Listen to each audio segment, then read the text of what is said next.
ఇది సమస్త ఆర్యావర్తంలోని సంప్రదాయం పుత్ర. ఇందులో విదురుడు గాని నేను గాని దోషం కాదు. నీ మనస్సులో రాజ్యాన్ని అధికారాన్ని పొందాలన్న వ్యామోహం ఉంది. ఆ కారణంగానే నీవు ఈ రోజు ఈ స్థితిలో ఉన్నావు. నీవు ఎప్పుడూ సంప్రదాయాలను గౌరవించలేదు.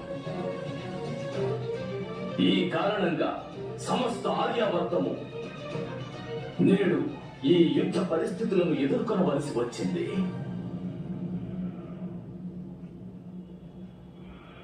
ఒకవేళ యుద్ధం జరిగితే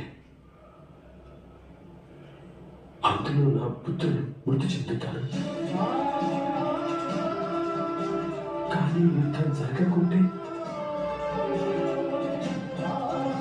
ఆ పాండవులు నా పుత్రులకు దండన విధిస్తారు.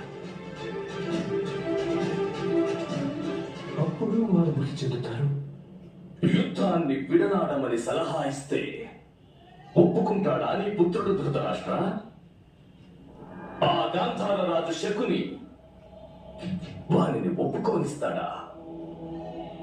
నీవిప్పుడు నిజంగానే శాంతిని కోరుకున్నట్టయితే ఆ గాంధార రాజు శకునిని హస్తినాపురి విడిచి వెళ్ళమని ఆదేశించు.